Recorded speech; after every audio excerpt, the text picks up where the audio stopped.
여러분, 지금 이 순간에도 콩팥이 조용히 망가지는 분들이 많습니다. 그런데 더 충격적인 건 그 원인이 우리가 몸에 좋다고 믿어온 과일일 수 있다는 겁니다. 맛있어서, 시원해서, 갈증이 풀려서, 그래서 매일 드시던 그 과일이 60세 이후에는 콩팥을 녹이는 칼이 될 수 있습니다. 특히 여름철이 되면 과일을 더 많이 드시죠. 수분 보충하려고, 비타민 보충하려고. 입맛 없을 때 과일만큼 좋은 게 없으니까. 그 마음 저는 충분히 이해합니다. 하지만 오늘은 그 믿음을 한 번만 의심해 보셔야 합니다. 왜냐하면 콩팥은 아프다고 소리치지 않기 때문입니다. 심장이 아프면 가슴이 답답합니다. 위가 나쁘면 속이 쓰립니다. 그런데 콩팥은요, 절반이 망가져도 모르는 경우가 많습니다. 그래서 더 무섭습니다. 혹시 요즘 이런 변화가 있으십니까? 다리가 자주 붓는다. 양말 자국이 깊게 남는다. 소변에 거품이 많아졌다. 거품이 잘 꺼지지 않는다. 이유 없이 피곤하다. 조금만 걸어도 숨이 찬다. 밤에 화장실을 자주 간다. 아침에 얼굴이 붓는다. 이 중에 한 가지라도 해당되면 오늘 영상은 반드시 끝까지 보셔야 합니다. 지금부터 딱 한 번만 냉장고 문을 떠올려 보세요. 그 안에 과일이 들어있죠. 그 과일이 콩팥을 살리는 약일 수도 있고 콩팥을 망가뜨리는 독일 수도 있습니다. 문제는 대부분의 분들이 그 차이를 모른다는 겁니다. 저는 30년 동안 중년과 노년의 콩팥을 지켜온 신장내과 전문의입니다. 그리고 오늘 여러분 편에서 현실적인 이야기를 드리겠습니다. 제가 바라는 건 단 하나입니다. 차갑고 밝은 병원 침대가 아니라 따뜻한 집에서 손주들과 오래 웃으며 지내시는 것. 그게 저의 목표입니다. 그래서 오늘은 병원에서 자세히 알려주지 않는 과일의 진실을 정리해서 말씀드리겠습니다. 우리 세대 어르신들은 평생 가족을 위해 밥심으로 버텨오셨습니다. 내 건강은 뒤로 미루고 자식 걱정, 손주 걱정, 집안 걱정을 먼저 하셨죠. 그런데 이제는 손주들과 오래 함께 지내셔야 할 시간입니다. 그런데 잘못된 과일 상식 하나 때문에 콩팥이 무너진다면 정말 억울한 일입니다. 오늘 영상 끝까지 보시면 세 가지를 완전히 아시게 됩니다. 첫째, 60세 이후 콩팥을 가장 빠르게 망가뜨리는 최악의 과일 4가지가 정확히 무엇인지. 둘째, 지쳐버린 콩팥을 오히려 보호하고 회복시키는 기적의 과일 4가지가 무엇인지. 셋째, 같은 과일이라도 언제, 얼마나, 어떻게 먹느냐에 따라 약이 되는지, 독이 되는지 이 원칙을 정확히 잡아드리겠습니다. 이 3가지만 아시면 투석을 피할 수 있고 심장마비 위험도 줄일 수 있습니다. 무엇보다 손주들 결혼식까지 건강하게 함께 하실 가능성이 훨씬 높아집니다. 지금 이 영상을 보고 계신 당신의 냉장고 속 과일이 수명을 줄이는 칼륨 폭탄인지 콩팥을 살리는 천연 약인지 오늘 여기서 갈립니다. 내용이 기대되신다면 좋아요 버튼 한번 눌러주시고 댓글에 콩팥 2글자만 남겨주세요. 여러분의 작은 참여가 대한민국 어르신들의 콩팥을 살리는 큰 힘이 됩니다. 그럼 지금부터 본격적으로 시작하겠습니다. 다음 장에서는 왜 60세 이후엔 과일 선택이 생존 변수가 되는지, 그리고 칼륨 폭탄이 어떻게 심장과 콩팥을 동시에 위협하는지 원리부터 쉽게 풀어드리겠습니다. 이제부터가 정말 중요한 이야기입니다. 왜 하필 60세 이후부터 과일이 문제가 되기 시작하는지 그 이유를 원리부터 차근차근 설명드리겠습니다. 건강은요, 병이 생긴 뒤 치료하는 것보다 병이 생기기 전에 지키는 것이 훨씬 중요합니다. 그런데 현실은 어떻습니까? 병원은 아픈 사람이 많아질수록 바빠집니다. 아직 아프지 않은 사람에게 이건 조심하세요, 이건 미리 피하세요 라고 말해줄 시간은 많지 않습니다. 그래서 대부분의 어르신들은 이렇게 말씀하십니다. 검사에서 큰 문제 없다던데요. 아직 투석은 아니라고 했어요. 약만 잘 먹으면 된다고 하던데요. 맞습니다. 아직은 큰 병이 아닐 수도 있습니다. 하지만 콩팥은 그렇게 판단하면 안 되는 장기입니다. 콩팥은 망가지는 속도가 아주 느립니다. 대신 한번 무너지기 시작하면 되돌리기 매우 어렵습니다. 대한신장학회 자료에 따르면 60세 이상 어르신의 콩팥 기능은 20대의 절반 수준까지 떨어져 있는 경우가 아주 많습니다. 정확히 말하면 약 47% 수준입니다. 절반도 안 남은 겁니다. 이걸 쉽게 비유해 볼까요? 여러분 집에 정수기 있으시죠? 새 필터를 끼웠을 때는 물이 잘 나옵니다. 그런데 20년, 30년 쓴 필터는 어떻습니까? 점점 막히고 물줄기가 약해지고 불순물이 잘 걸러지지 않습니다. 콩팥도 똑같습니다. 콩팥은 우리 몸의 초정밀 필터입니다. 피 속의 노폐물, 과도한 수분, 불필요한 전해질을 걸러내는 역할을 합니다. 젊을 때는 이 필터가 아주 튼튼합니다. 그래서 과일을 많이 먹어도 칼륨을 많이 섭취해도 소변으로 잘 배출해냅니다. 하지만 60세가 넘어가면 이 필터가 낡고 얇아지고 막히기 시작합니다. 문제는 여기서부터입니다. 과일에는 공통적으로 칼륨이 많습니다. 칼륨은 원래 나쁜 물질이 아닙니다. 근육을 움직이게 하고 심장이 정상적으로 뛰게 하는 필수 미네랄입니다. 하지만 조건이 있습니다. 콩팥이 정상적으로 배출해 줄 수 있을 때만 좋은 물질입니다. 60세 이후 콩팥 기능이 떨어지면 이 칼륨을 밖으로 내보내지 못합니다. 그러면 무슨 일이 벌어질까요? 칼륨이 피 속에 조금씩 조용히 쌓이기 시작합니다. 이 상태를 의학적으로 고칼륨혈증이라고 합니다. 문제는 이 고칼륨혈증이 거의 증상이 없다는 겁니다. 처음에는 손발이 조금 저린 느낌, 입 주변이 얼얼한 느낌, 이유 없이 기운이 빠지는 느낌, 대부분 대수롭지 않게 넘깁니다. 그런데 어느 순간 심장이 불규칙하게 뛰기 시작합니다. 맥박이 툭툭 건너뜁니다. 심하면 단 몇 분 안에 심장이 멈출 수도 있습니다. 서울아산병원 심장내과 연구에 따르면 고칼륨혈증이 있는 환자는 정상인보다 심장마비 위험이 4배 이상 높았습니다. 10명 중 4명, 5명에게 치명적인 문제가 발생할 수 있다는 뜻입니다. 더 무서운 건 이 모든 과정이 조용히 진행된다는 겁니다. 아프다고 크게 경고하지 않습니다. 그래서 어느 날 갑자기 응급실로 실려오게 됩니다. 그리고 그때 처음 듣는 말을 듣게 됩니다. 콩팥 기능이 많이 떨어져 있습니다. 칼륨 수치가 위험합니다. 지금 상태가 계속되면 투석을 준비해야 합니다. 여기서 많은 분들이 이렇게 말씀하십니다. 저는 과일밖에 안 먹었어요. 바로 이 지점입니다. 젊을 때와 같은 방식으로 과일을 먹으면 60세 이후에는 영양이 아니라 독이 될 수 있습니다. 정리해드리겠습니다. 60세 이후에는 콩팥 기능이 절반 수준으로 떨어집니다. 그래서 칼륨을 제대로 걸러내지 못합니다. 칼륨이 쌓이면 심장이 위험해질 수 있습니다. 이게 오늘 영상 전체를 관통하는 핵심 원리입니다. 그러니 이 영상은 단순한 건강 정보가 아닙니다. 앞으로 10년, 20년 뒤 당신의 삶을 완전히 바꿀 수 있는 생존 지식입니다. 이제 이 원리를 이해하셨다면 다음 장에서는 실제 문제를 일으키는 과일이 무엇인지 하나씩 짚어보겠습니다. 가장 먼저 여름마다 많이 드시는 그 과일입니다. 콩팥을 가장 빠르게 망가뜨리는 피해야 할 과일 1위. 지금부터 말씀드리겠습니다. 이제부터 본격적으로 과일 이야기를 하겠습니다. 가장 먼저 절대 조심하셔야 할 과일 1위입니다. 바로 참외입니다. 지금 이 순간 많은 분들이 깜짝 놀라셨을 겁니다. 참외가 왜요? 여름에 참외만큼 시원한 게 없잖아요. 수분 보충에도 좋다고 들었는데요. 맞습니다. 젊은 사람에게는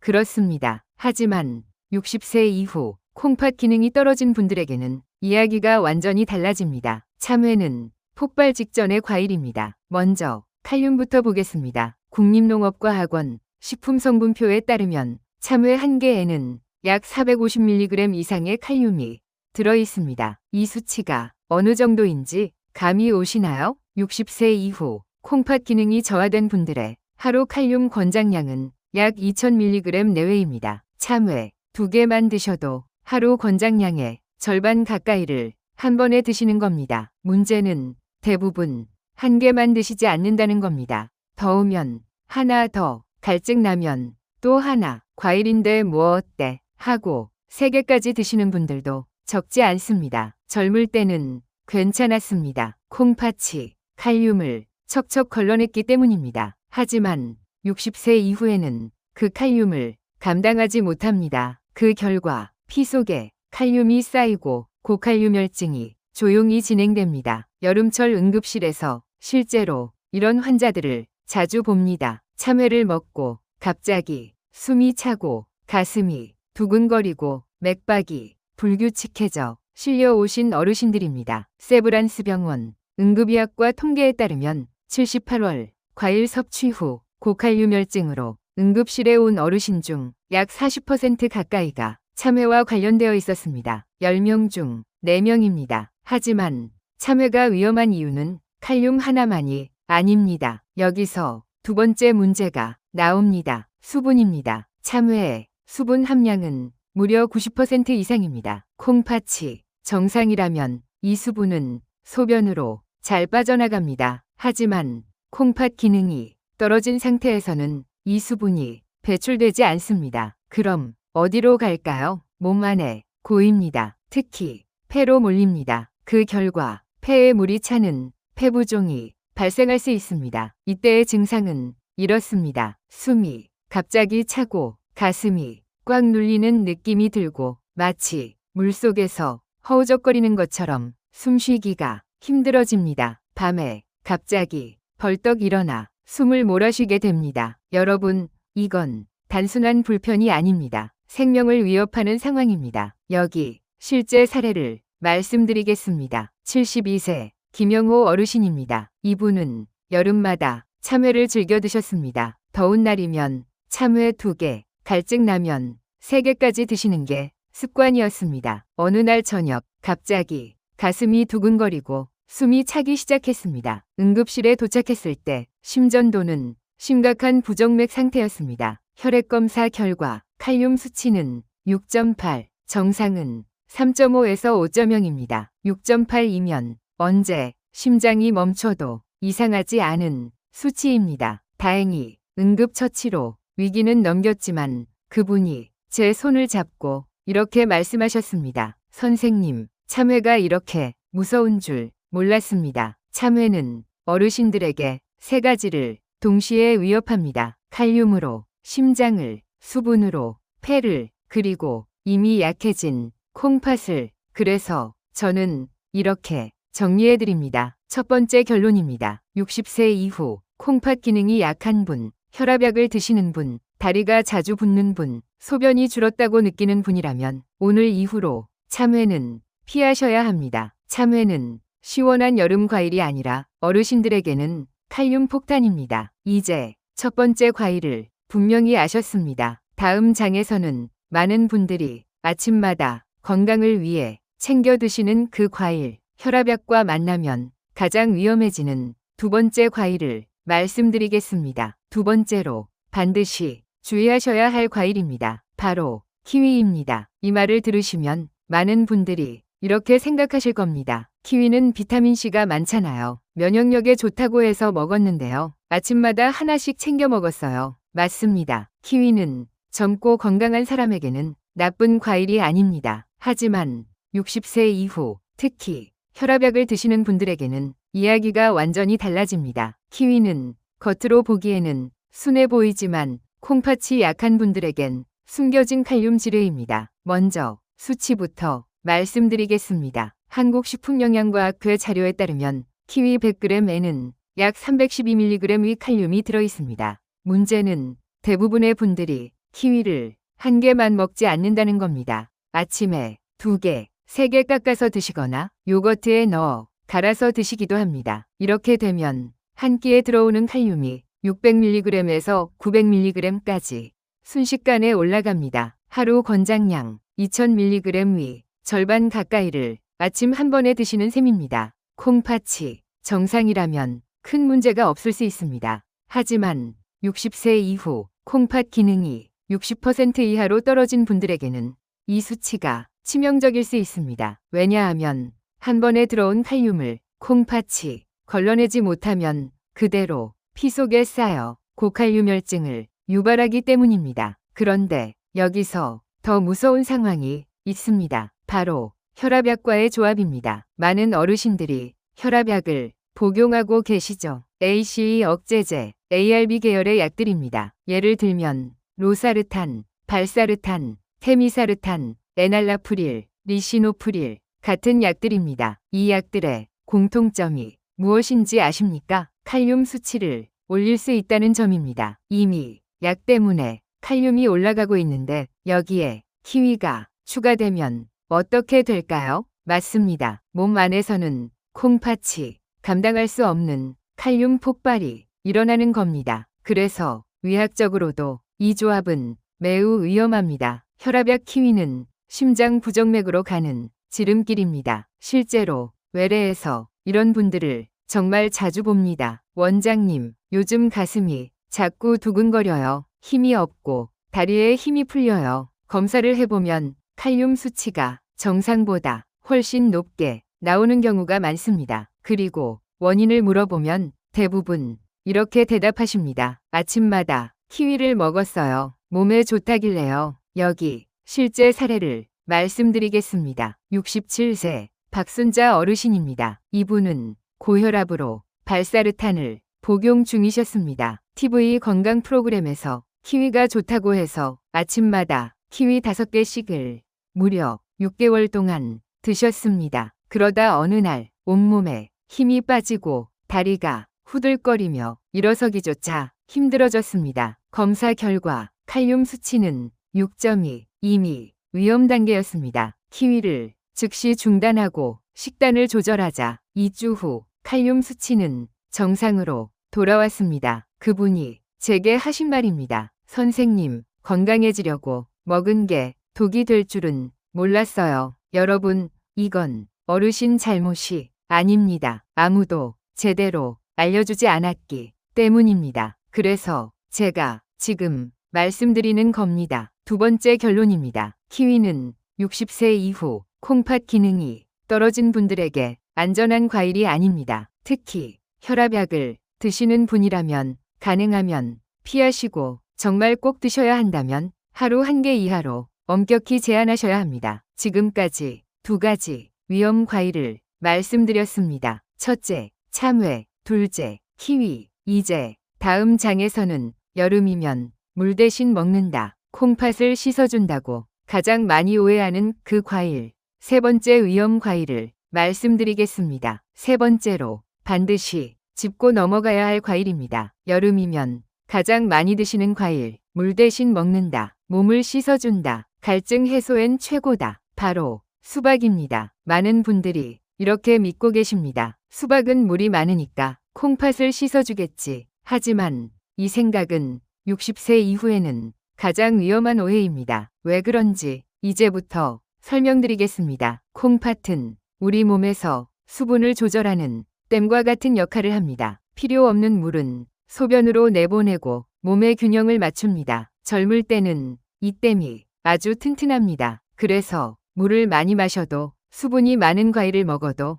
큰 문제가 없습니다. 하지만 60세 이후에는 이 댐이 기능이 절반 이하로 떨어집니다. 필터는 막히고 배수 펌프는 느려지고 물을 내보낼 힘이 약해집니다. 이 상태에서 수박처럼 수분이 90% 이상인 과일이 한꺼번에 들어오면 콩팥은 그 물을 처리하지 못합니다. 그럼 그 물은 어디로 갈까요? 몸 안에 고입니다. 특히 폐로 몰립니다. 이때 발생하는 것이 바로 폐부종입니다. 폐에 물이 차면 이런 증상이 나타납니다. 숨이 갑자기 차고 가슴이 꽉 조여오는 느낌이 들고 누워있으면 더 숨이 막혀 벌떡 일어나게 됩니다. 마치 누군가가 가슴을 눌러놓은 것처럼 답답해집니다. 여러분, 이건 단순히 체한 느낌이 아닙니다. 응급 상황입니다. 서울대병원 응급의학과 통계에 따르면 여름철 수박 섭취 후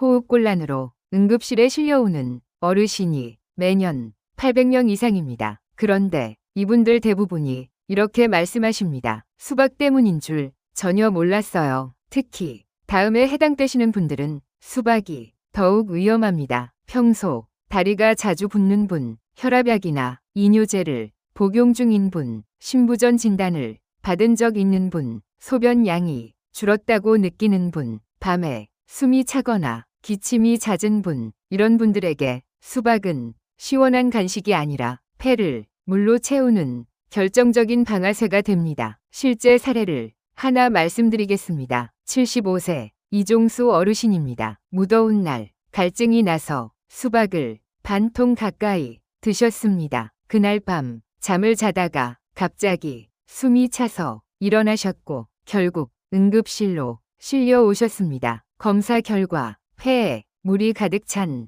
심각한 폐부종 상태였습니다. 산소 치료와 응급 이뇨제를 맞고서야 겨우 안정을 찾으셨습니다. 그분이 제 손을 잡고 이렇게 말씀하셨습니다. 선생님, 손주들이랑 같이 먹으려고 사온 수박이었어요. 여러분, 이게 현실입니다. 수박은 건강한 젊은 사람에게는 큰 문제가 없을 수 있습니다. 하지만 60세 이후 콩팥 기능이 떨어진 분들에게는 물폭탄이 될 수 있습니다. 여름이라 괜찮다. 과일이니까 괜찮다. 물 대신 먹는다. 이 모든 생각이 콩팥이 약해진 몸에서는 치명적인 실수가 됩니다. 그래서 정리해드립니다. 세 번째 결론입니다. 수박은 60세 이후 콩팥이 약한 분들에게 안전한 과일이 아닙니다. 특히 부종이 있거나 신장질환이 있거나 숨이 차는 증상이 있다면 오늘 이후로 수박은 피하셔야 합니다. 지금까지 3가지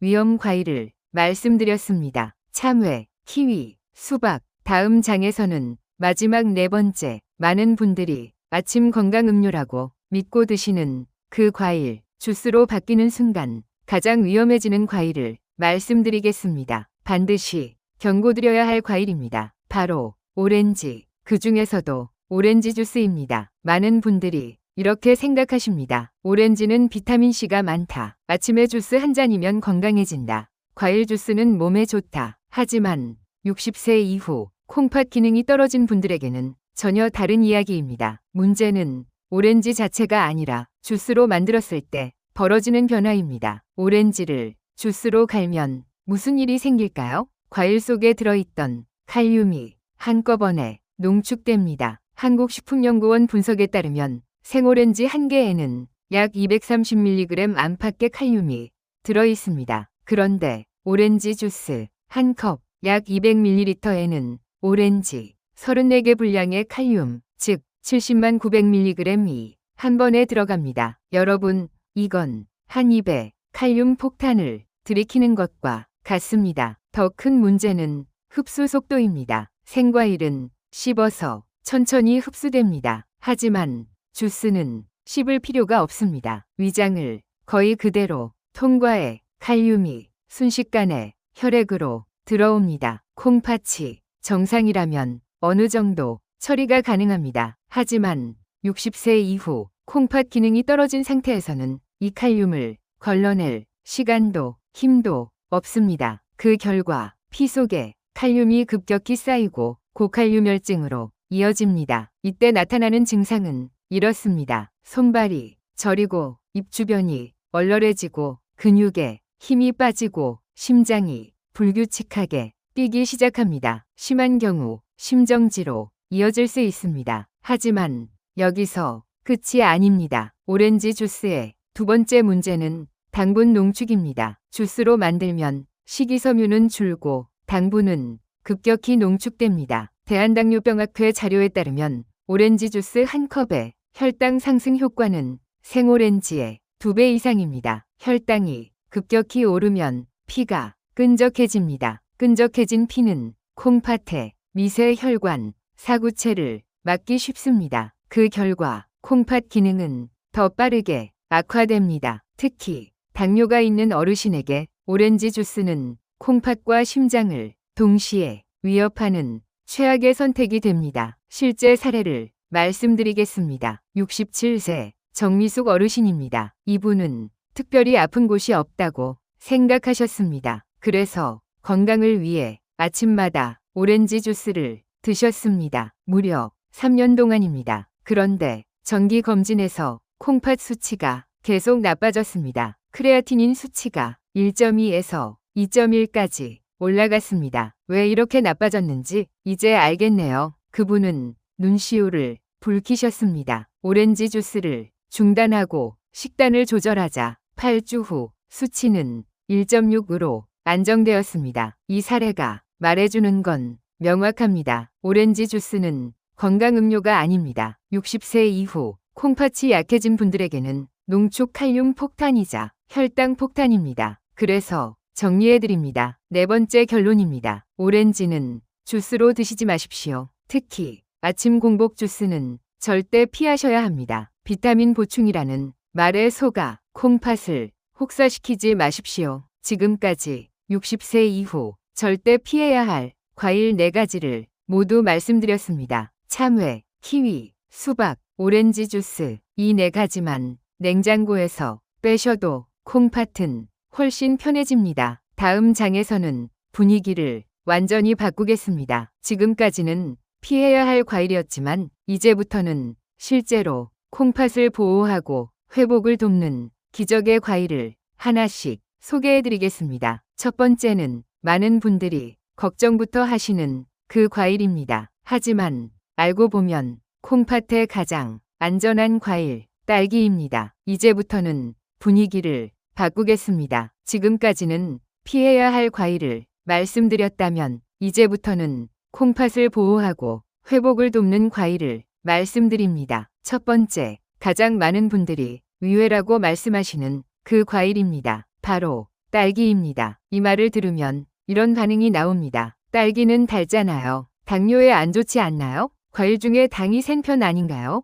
그 걱정 당연합니다. 하지만 딸기는 60세 이후 콩팥이 약해진 분들에게 가장 이상적인 과일 중 하나입니다. 이유를 하나씩 설명드리겠습니다. 첫 번째 이유는 항산화 보호작용입니다. 딸기에는 엘라그산이라는 강력한 항산화 성분이 풍부합니다. 이 성분은 콩팥 세포가 산화 스트레스를 받아 손상되는 것을 막아줍니다. 쉽게 말해 콩팥을 매일 쓰는 스펀지라고 생각해 보십시오. 더러운 물을 계속 걸러내면 스펀지가 찢어지고 상하고 부서집니다. 엘라그산은 이 스펀지를 코팅해주는 역할을 합니다. 이미 손상된 부분이 더 망가지지 않도록 보호막을 씌워주는 겁니다. 실제로 하버드대 연구에 따르면 딸기를 주 3회 이상 꾸준히 섭취한 그룹은 콩팥 기능 저하 속도가 30% 이상 느려졌습니다. 즉, 망가지는 속도를 확실히 늦춰준다는 뜻입니다. 두 번째 이유는 칼륨 함량입니다. 많은 과일들이 칼륨 폭탄인 반면 딸기는 칼륨이 상대적으로 아주 낮은 편입니다. 100g 당 약 150mg 내외입니다. 참외의 3분의 1 수준입니다. 그래서 콩팥에 부담을 거의 주지 않습니다. 이게 딸기가 가장 안전한 이유입니다. 세 번째 이유는 실제 체감 효과입니다. 제가 진료실에서 정말 많이 본 변화입니다. 딸기를 꾸준히 드신 분들은 아침에 다리 붓기가 눈에 띄게 줄고 소변 거품이 점점 사라지고 이유 없이 늘어지던 피로가 완화됩니다. 실제 사례를 말씀드리겠습니다. 68세 박영희 어르신입니다. 이분은 과일이 무서워서 아예 안 드시고 계셨습니다. 뭐 먹어도 콩팥에 안 좋다면서요. 제가 이렇게 말씀드렸습니다. 딸기는 약처럼 드셔도 됩니다. 하루 7개에서 10개 중간 크기 기준입니다. 그렇게 3개월을 실천하신 뒤 아침 피로가 줄었고 다리 붓기가 확연히 감소했고 소변 거품도 거의 사라졌습니다. 그분 말씀이 아직도 기억납니다. 선생님, 과일이 다 무서운 줄 알았는데 아니었네요. 딸기는 먹는 방법도 중요합니다. 여기서 많은 분들이 실수하십니다. 꼭지를 먼저 떼고 씻는 것입니다. 이렇게 하면 비타민C가 물에 빠져나가고 잔류 농약이 과육 안으로 들어갈 수 있습니다. 정석은 이렇습니다. 꼭지를 떼지 말고 먼저 씻고 먹기 직전에 꼭지를 떼세요. 이 한 가지 차이로 영양 손실을 막을 수 있습니다. 하루 적정량은 중간 크기 7개에서 10개, 한 주먹 정도라고 생각하시면 됩니다. 아침이나 점심 식사 후에 나눠서 드시면 가장 좋습니다. 정리해드리겠습니다. 첫 번째 기적의 과일, 딸기입니다. 칼륨이 낮고 항산화 보호 효과가 뛰어나며 콩팥 부담이 적습니다. 하루 7개에서 10개 씻은 뒤 먹기 직전에 꼭지를 떼십시오. 이제 첫 번째 기적의 과일을 아셨습니다. 다음 장에서는 달아서 안 좋을 것 같다고 오해받지만 알고 보면 콩팥 필터를 청소해주는 과일. 두 번째 기적의 과일을 말씀드리겠습니다. 두 번째 기적의 과일입니다. 이 과일을 들으면 많은 분들이 이렇게 걱정하십니다. 파인애플은 달지 않나요? 당분이 많아서 콩팥에 안 좋지 않나요? 그런데 사실은 정반대입니다. 파인애플은 콩팥을 회복시키는 힘이 아주 강한 과일입니다. 그 핵심은 바로 브로멜라인이라는 천연 효소입니다. 브로멜라인은 무엇을 하느냐면 단백질을 잘게 분해합니다. 우리가 고기, 콩, 생선을 먹고 나면 몸속에는 단백질 찌꺼기가 남게 됩니다. 콩팥이 나빠지는 큰 원인 중 하나가 이 단백질 노폐물이 사구체에 쌓이는 것입니다. 쉽게 말해 배수구에 머리카락이 계속 쌓이는 상황입니다. 처음엔 물이 내려가지만 시간이 지나면 막히고 넘치고 고장이 납니다. 콩팥도 똑같습니다. 단백질 찌꺼기가 계속 쌓이면 여과 기능이 떨어집니다. 그런데 파인애플 속 브로멜라인은 이 찌꺼기를 부드럽게 잘게 쪼개서 콩팥이 처리하기 쉽게 만들어줍니다. 마치 막힌 배수구에 세정제를 부어 서서히 뚫어주는 것과 같은 원리입니다. 그래서 파인애플은 콩팥 필터 청소 과일이라고 부를 수 있습니다. 여기서 중요한 포인트가 하나 더 있습니다. 칼륨 함량입니다. 한국식품연구원 자료에 따르면 파인애플 100g당 칼륨은 약 100mg 안팎입니다. 바나나의 절반 수준도 되지 않습니다. 즉 달콤하지만 칼륨 부담은 아주 낮은 과일입니다. 그래서 콩팥이 약한 분들도 비교적 안심하고 드실 수 있습니다. 다만 여기서 절대 해서는 안 되는 실수가 있습니다. 바로 통조림 파인애플입니다. 통조림 속 시럽은 순수한 과당 덩어리입니다. 혈당을 급격히 올리고 피를 끈적하게 만들어 콩팥의 미세 혈관을 더 빠르게 손상시킵니다. 통조림 파인애플은 절대 드시면 안 됩니다. 반드시 생 파인애플이어야 합니다. 실제 사례를 말씀드리겠습니다. 70세 김순옥 어르신입니다. 이분은 오랫동안 붓기와 소화 불량으로 고생하셨고 콩팥 수치도 점점 나빠지고 있었습니다. 평소 통조림 파인애플을 자주 드시길래 즉시 중단하시게 했습니다. 그리고 생 파인애플로 바꾸도록 권했습니다. 방법은 아주 간단했습니다. 하루에 2조각에서 3조각 식사 후에만 드셨습니다. 6주 뒤 다리 붓기가 눈에 띄게 줄었고 소화도 훨씬 편해졌으며 콩팥 수치도 안정되기 시작했습니다. 여기서 한 가지 더 중요한 팁을 드리겠습니다. 파인애플의 브로멜라인은 과육보다 가운데 심지 부분에 더 많이 들어 있습니다. 많은 분들이 이 심지를 버리시는데 사실 이 부분이 가장 중요한 치유 부위입니다. 심지를 아주 얇게 썰어서 꼭꼭 씹어 드시는 것이 콩팥 회복에 훨씬 좋습니다. 하루 적정량은 생 파인애플 2조각에서 3조각, 밥그릇 반 개 정도의 양입니다. 식사 후 디저트로 드시면 소화도 돕고 콩팥 부담도 적습니다. 정리해드리겠습니다. 두 번째 기적의 과일, 파인애플입니다. 브로멜라인 효소가 콩팥 필터를 청소해줍니다. 반드시 생 파인애플, 통조림은 절대 금지. 심지를 얇게 썰어 꼭꼭 씹으시고 하루 2조각에서 3조각이면 충분합니다. 이제 2가지 기적의 과일을 알게 되셨습니다. 다음 장에서는 요산과 염증을 잡아주고 통풍과 콩팥 손상을 동시에 줄여주는 세 번째 기적의 과일을 말씀드리겠습니다. 이제 세 번째와 네 번째 기적의 과일을 말씀드리겠습니다. 이 두 과일은 성격이 다릅니다. 하지만 콩팥을 망가뜨리는 핵심 원인을 각각 정확히 건드립니다. 첫 번째는 체리, 두 번째는 배입니다. 먼저 체리부터 말씀드리겠습니다. 체리는 콩팥 건강에서 왜 중요한가? 핵심 키워드는 요산입니다. 콩팥 기능이 떨어진 분들의 공통된 문제가 바로 요산 상승입니다. 요산이 높아지면 어떤 일이 생길까요? 발가락이 갑자기 붓고 극심하게 아픈 통풍 발작이 옵니다. 하지만 더 무서운 건 보이지 않는 곳에서 일어나는 일입니다. 요산은 몸속에서 뾰족한 결정 형태로 변합니다. 이 결정들이 콩팥 안에 쌓이면 사구체와 세포를 유리 조각처럼 긁어버립니다. 이 손상이 조용히 누적되면 콩팥은 어느 날 갑자기 확 무너집니다. 체리가 여기서 어떤 역할을 할까요? 체리에는 안토시아닌과 케르세틴이라는 강력한 항산화학염 성분이 풍부합니다. 이 성분들은 요산 생성을 억제하고 이미 쌓인 요산 결정이 녹아 배출되도록 돕습니다. 미국 보스턴대 연구에 따르면 통풍 환자 600명 이상을 2년간 추적했더니 체리를 주 3회 이상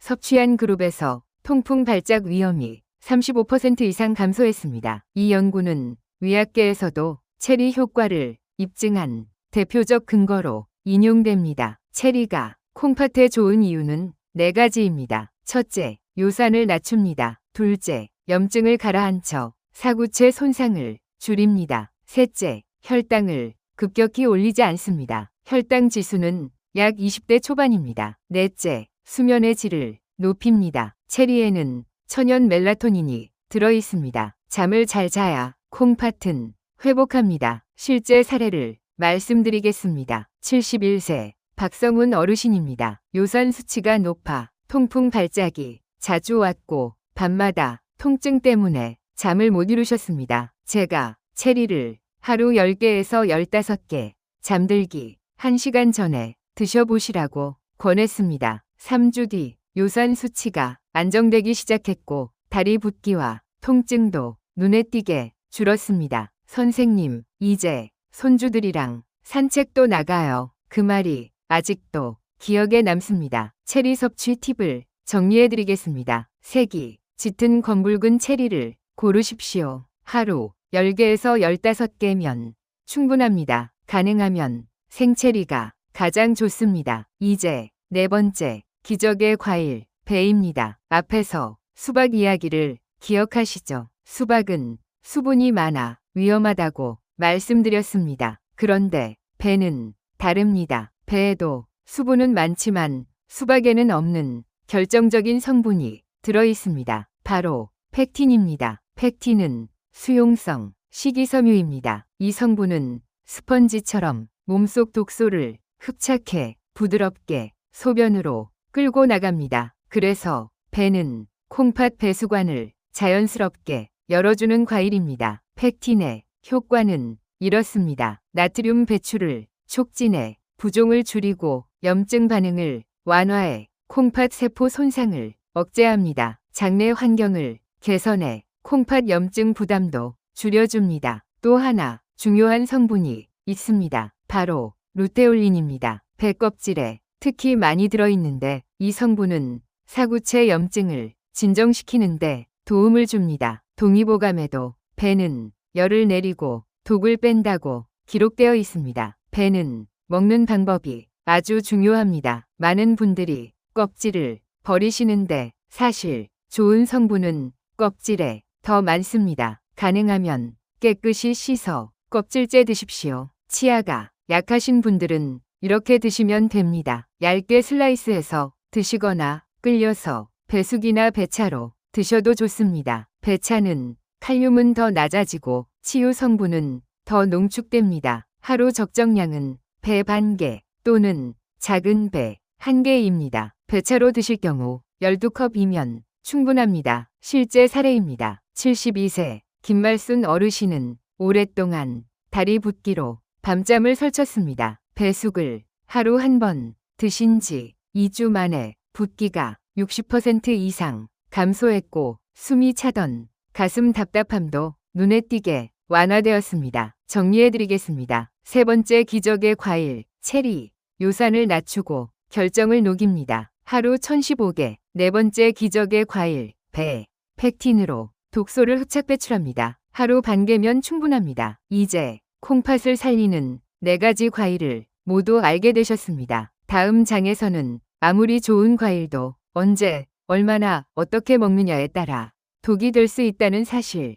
그리고 반드시 지켜야 할 과일 섭취 황금 원칙 5가지를 정리해드리겠습니다. 이제 가장 중요한 마지막 장입니다. 여기까지 잘 따라오셨다면 어떤 과일을 피해야 하는지, 어떤 과일이 도움이 되는지 이미 아셨습니다. 하지만 여기서 끝이 아닙니다. 아무리 좋은 과일이라도 먹는 시간과 방법을 잘못 지키면 약이 아니라 독이 될 수 있습니다. 그래서 지금부터는 콩팥을 지키기 위해 반드시 지켜야 할 과일 섭취 황금 원칙 5가지를 정리해 드리겠습니다. 황금 원칙 1. 아침 식사 후 1시간이 최적의 시간입니다. 많은 분들이 공복에 과일을 드십니다. 하지만 빈속 과일은 절대 권하지 않습니다. 공복 상태에서는 과일의 유기산이 위벽을 강하게 자극하고 혈당이 급격히 오르며 콩팥으로 가야 할 혈류가 불안정해집니다. 반대로 아침 식사 후 1시간은 혈당이 안정되고 위산 분비가 적절하며 흡수가 가장 부드러운 시간입니다. 콩팥 부담 없이 과일을 먹을 수 있는 최적의 타이밍입니다.